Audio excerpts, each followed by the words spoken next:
ایک کسان کا کتا اور مرغا آپس میں گہرے دوست تھے۔ ایک دن انہوں نے سوچا کہ کچھ دنیا دیکھنی چاہیے۔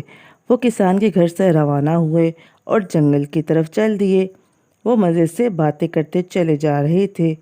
رات ہونے لگی تو مرغے کو نیند آنے لگی۔ اسے ایک پیڑ نظر آیا جس کی جڑ کھوکھلی تھی۔ اس نے سوچا رات کو کتے کے سونے کے لیے یہ جگہ ٹھیک رہے گی۔ اس نے کتے کو کہا، بھائی، خدا نے تمہارے سونے کا کیا اچھا انتظام کر دیا ہے، جاؤ اس پیڑ کی جڑ میں سو جاؤ۔ اور تم؟ کتے نے پوچھا۔ مرغے نے جواب دیا، میرا کیا ہے، میں کہیں بھی سو لوں گا۔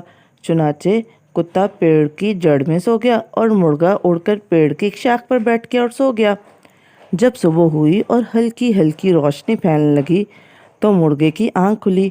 رات بھر سونے کے بعد مرغے کو یاد ہی نہیں رہا تھا کہ وہ کہاں ہے۔ اس نے سوچا کہ شاید وہ اب بھی کسان کے صحن میں ہے جہاں وہ بانگ دیکھ کے سب کو اٹھایا کرتا تھا۔ چنانچہ مرغا اپنے پنجوں پہ کھڑا ہوا، لمبی سی سانس لے کے پر پھڑپھڑائے اور بانگ دی۔ لیکن کسان کو جگانے کی بجائے اس نے ایک لومڑی کو جگا دیا جو قریب ہی کہیں جنگل میں سو رہی تھی۔ لومڑی مرغے کی آواز سن کے بہت خوش ہوئی اور سوچا کہ آج تو مزیدار ناشتے میں مرغا ملے گا۔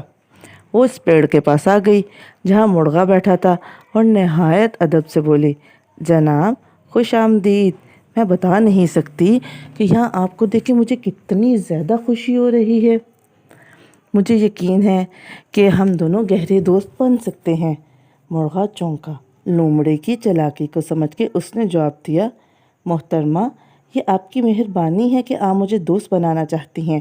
اگر آپ گھوم کر پیڑ کی دوسری طرف جائیں تو میرا دربان وہاں موجود ہے جو آپ کو مجھ تک پہنچا دے گا۔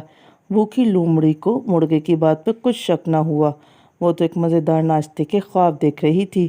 وہ گھوم کر پیڑ کے دوسری طرف گئی تو کتے نے فوراً اس کو دبوچ لیا۔